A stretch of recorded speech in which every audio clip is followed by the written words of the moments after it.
नमस्कार। आज का हमारा टॉपिक है अर्बनाइजेशन इन इंडिया, भारत में नगरीकरण। ग्रामीण जनसंख्या से नगरीय जनसंख्या में समाज के बदलने की प्रक्रिया को नगरीकरण कहते हैं।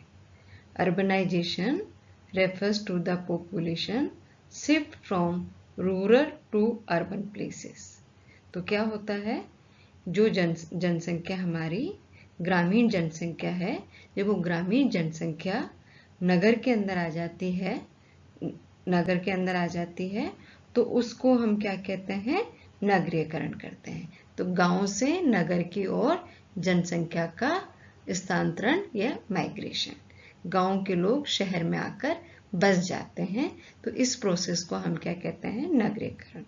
तो urbanization refers to the population shift from rural to urban areas, the decrease in the proportion of people living in rural areas।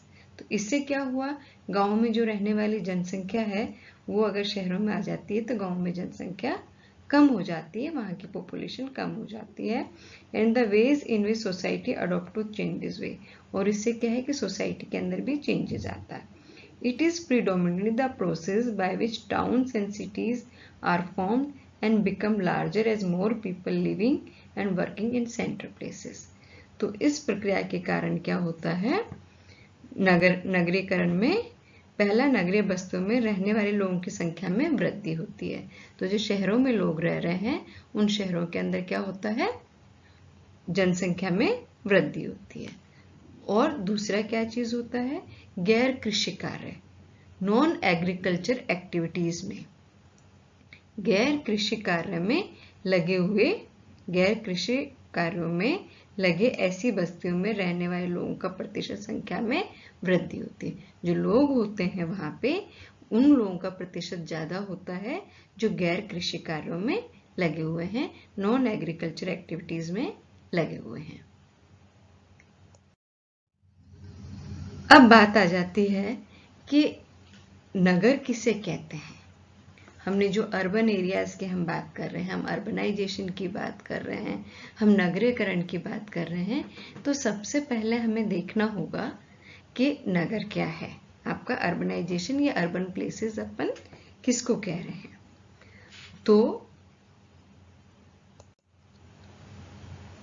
तो हमारी सेंसस के अनुसार हमने अर्बन प्लेसेस किसे कहा है, all places with a municipality corporation, municipality हो वहां पे, कंटेनमेंट बोर्ड और notified town area committee extra. all places with a municipality corporation, cantonment board और notified town area committee extra.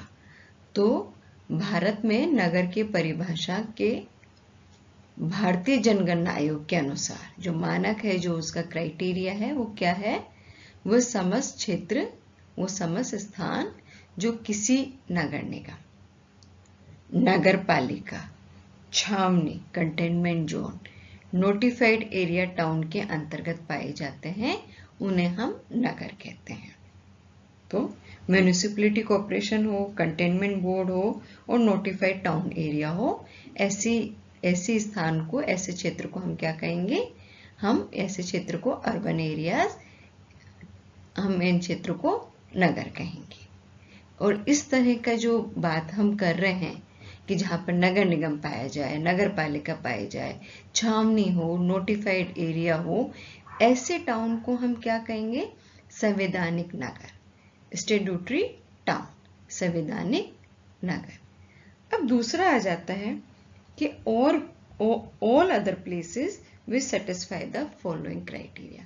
अगर ये नहीं, दूसरी और कौन से आ जाते हैं, और वो जगह जो इन नीचे वाले क्राइटेरिया को फुलफिल कर रहे हैं, जैसे उस क्षेत्र विशेष की जनसंख्या कम से कम 5000 हो, हम उनको अर्बन प्लेसेस कहेंगे, नगर कहेंगे, जहां की जनसंख्या कम से कम, पहला क्राइटेरिया जनसंख्या कम से कम 5000 हो। दूसरा हम कहेंगे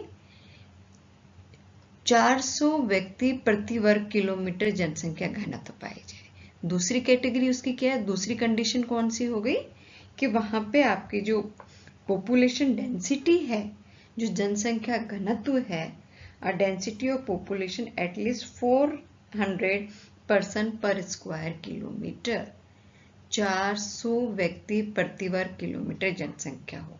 तो 5000 की तो वहां पे पॉपुलेशन हो, दूसरी कंडीशन 400 व्यक्ति प्रति वर्ग किलोमीटर का वहां पे जनसंख्या घनत्व पाई जाए। तीसरी चीज क्या है, तीसरी है at least 75% of male working population engaged in non-agriculture activities। तीसरा क्राइटेरिया है कि वहां की कम से कम 75% कार्यशील पुरुष जनसंख्या गैर कृषि कार्य में लगी हुई हो। 75% जो मेल वर्किंग पॉपुलेशन है should be engaged in non-agriculture activities। तो या तो ऊपर वाली कंडीशन फुल करें या फिर नीचे वाली तीनों कंडीशन फिल करें। ऊपर वाली अगर कंडीशंस को फुलफिल कर रहा है तो वो कहलाएगा संवैधानिक नगर, स्टैट्यूटरी टाउन, और नीचे वाली कंडीशंस को फुलफिल कर रहा है इन तीनों को तो उसको हम कहेंगे जनगणना नगर, census town. Categories of town, अब इसके अंदर 6 कैटेगरीज हमने इसके अंदर की है टाउन की। अगर जनसंख्या 5000 से कम होती है, 5000 से कम जनसंख्या, तो वो कौन सी कैटेगरी का टाउन है, 6th कैटेगरी का टाउन है। अगर जनसंख्या 5000 से लेकर 9999 तक की जनसंख्या है तो उसकी कैटेगरी है 5th, वो 5th कैटेगरी का टाउन है। अगर जनसंख्या 10,000 से लेके 19,999 तक की जनसंख्या है तो वो 4th कैटेगरी का टाउन है। अगर जनसंख्या 20,000 से लेके 49,999 तक की जनसंख्या है तो वो 3rd कैटेगरी का टाउन है। अगर जनसंख्या 50,000 से लेके 99,999 तक की जनसंख्या है तो वो 2nd कैटेगरी का आपका टाउन है। 1st कैटेगरी का टाउन अपन किसे कहेंगे, 1 लाख या उससे अधिक जनसंख्या, जिसे हम सिटी भी कह सकते हैं कि 1st कैटेगरी होने के लिए 1 लाख या उससे अधिक जनसंख्या होनी चाहिए। अब ये कुछ है आपकी परिभाषा जिनको हमें जानना बहुत जरूरी है। टाउन जो सबसे छोटी यूनिट होती है उसे अपन हैमलेट कहते हैं या पुरवा कहते हैं। इसे नगरीय पल्ली भी कहा जाता है। इसमें क्या होता है, 20 से लेकर 150 तक की संख्या में लोग रहते हैं। हम उसके हैमलेट, सबसे छोटी यूनिट है हैमलेट या पुरवा। फिर उसके बाद में आ जाता है आपका, फिर उसके बाद में कस्बा। ठीक है, यहाँ की जनसंख्या कम से कम आपके 500 से लेके 50,000 तक इसके अंदर हो सकती है। 50,000 वाला जो है, जनसंख्या वाला जो है, उसको क्लाइमैक्स टाउन भी कहा जाता है। तो जनसंख्या आपकी जो है कस्बे के लिए और टाउन के लिए 500 से लेके 50,000 तक होनी चाहिए। फिर आ जाता है नगर। नगर के अंदर क्या होता है, city population must be more than 1 lakh. 1 lakh से अगर ज्यादा जनसंख्या है तो हम उसे क्या कहते हैं, हम उसको नगर कहते हैं। अगर जनसंख्या 10 लाख से ज्यादा है, महानगर में 10 लाख से अधिक जनसंख्या पाई जाती है और इनको हम क्या कहते हैं, महानगर, मेट्रोपोलिस। फिर एक और आ जाता है कोलैबोरेशन सन्नागर। ये क्या होता है, ये शब्द किसने दिया था, पैट्रिक गैडिस ने दिया था। विभिन्न नगरीय बस्तियों के बाहरी विस्तार के परिणाम स्वरूप कई नगरों के आपस में मिल जाने से बने विस्तृत नगरीय क्षेत्र को सन्नगर कहते हैं। सामान्यतः सन्नगर को सतत नगरीकरण भी कहा जाता है। भारत में सन्नगर दिल्ली, कोलकाता तथा मुंबई के निकट मिल जाते हैं। फिर आ जाता है मेगालोपोलिस। मेगालोपोलिस कौन से, जिन नगरों की जनसंख्या 50 लाख से अधिक होती है उनको हम क्या कहते हैं, मेगालोपोलिस हम उनको कहते हैं। अब आ जाते हैं factors of origin of urban centres. अब ये जो हमारे नगरों के उद्गम हो रहे हैं उसके विकास के कौन कौन से कारक हैं। उसके विकास के फिजिकल फैक्टर्स हो सकते हैं। फिजिकल फैक्टर्स में उसकी टोपोग्राफी हो सकती है, उसकी स्थलाकृति किस तरह की है, उसकी जलवायु कैसी है, उसकी जल प्राप्ति कैसी है, वाटर सप्लाई कैसी है। तो सारे के सारी ये जो चीजें हैं ये आपके फिजिकल फैक्टर्स के अंदर आ जाएंगी। ये सब अगर फेवरेबल होता है तो वो सिटी बहुत जल्दी ग्रो करता है। दूसरा कारण हो जाता है आपका इकोनॉमिक फैक्टर्स। इकोनॉमिक फैक्टर्स में क्या है आपका, क्योंकि इकोनॉमिक एक्टिविटीज होनी चाहिए तो वहां पे रॉ मटेरियल होना चाहिए, सप्लाई ऑफ रॉ मटेरियल आपके पास होनी चाहिए, परिवहन संसार के साधन होने चाहिए, ट्रांसपोर्ट एंड कम्युनिकेशन होनी चाहिए, और कैपिटल पूंजी होनी चाहिए। सारे के सारे इकोनॉमिक फैक्टर्स हैं किसी भी अर्बन सेक्टर्स के ओरिजिन होने के लिए, ग्रोथ करने के लिए। सोशल एंड कल्चर फैक्टर्स भी इसको इफेक्ट करते हैं।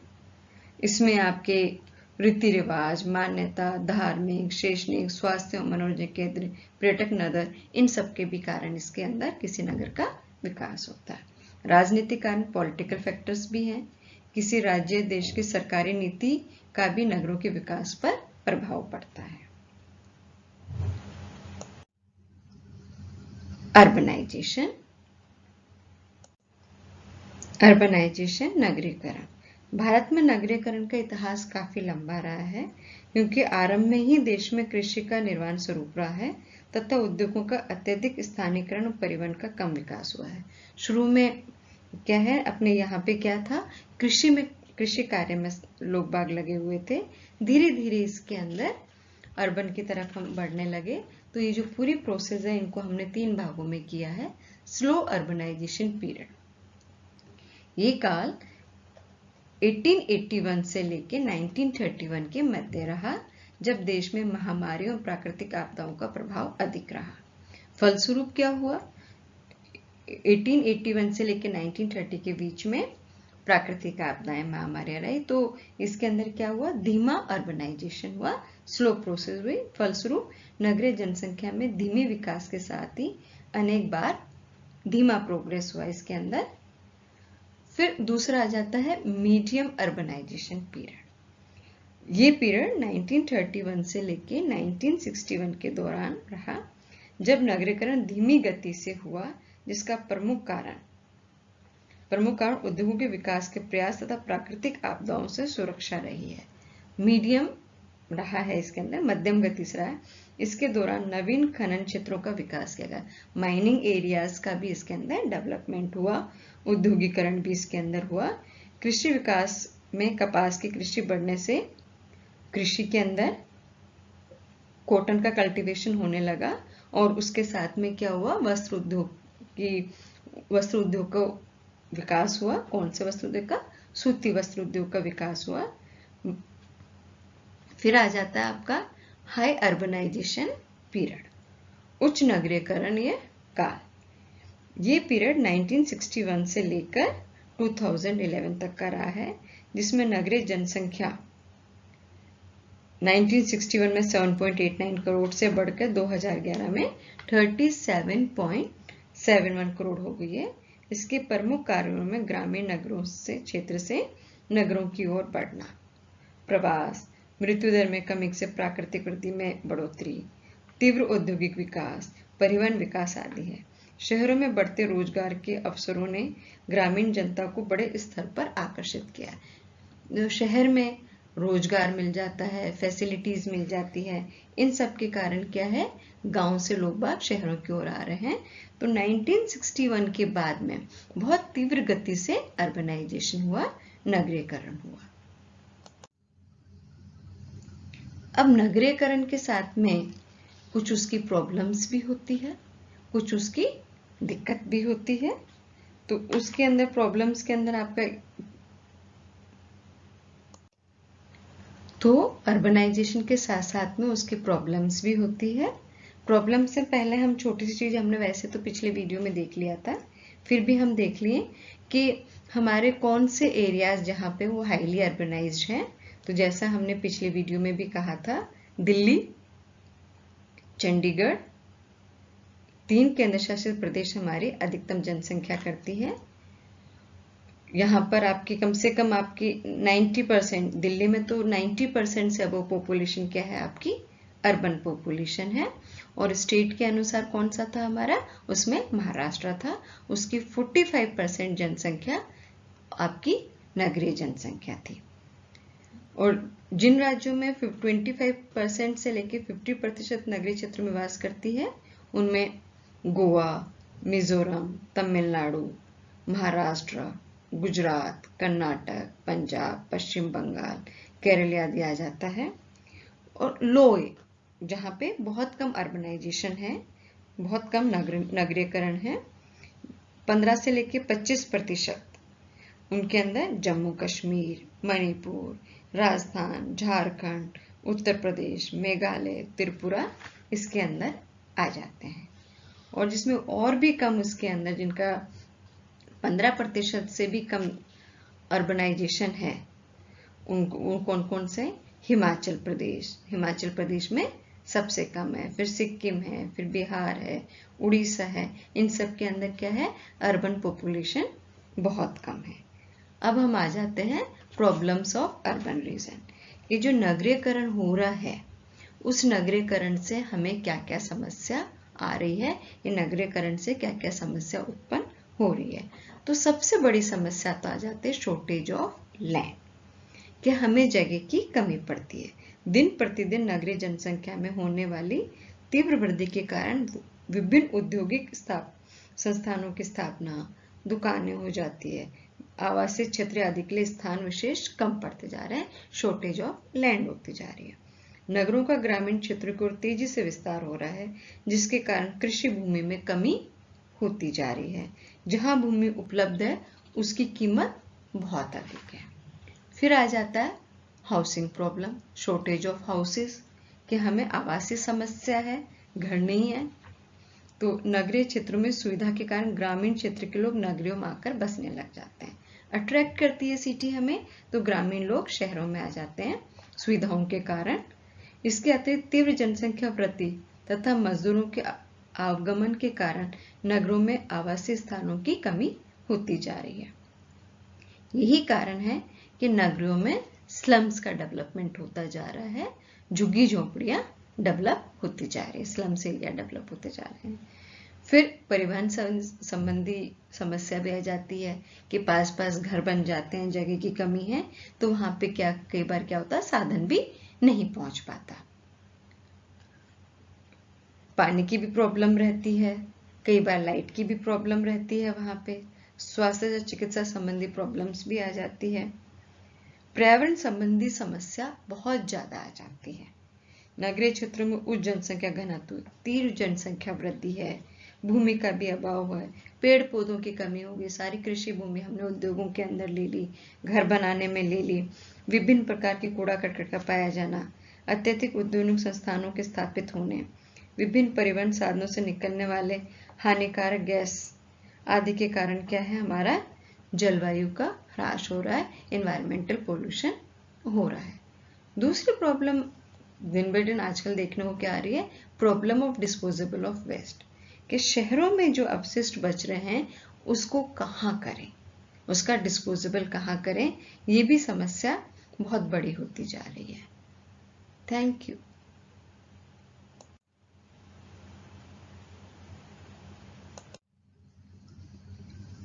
ये रेफरेंसेस है, फर्दर रीडिंग के लिए है। Geography of India Shri D.R. Kullar, geography of India doctor Ram Kumar Gurjar, advance geography of India C.B. Mamoria, advance geography of India S.C. Bansal. Thank you.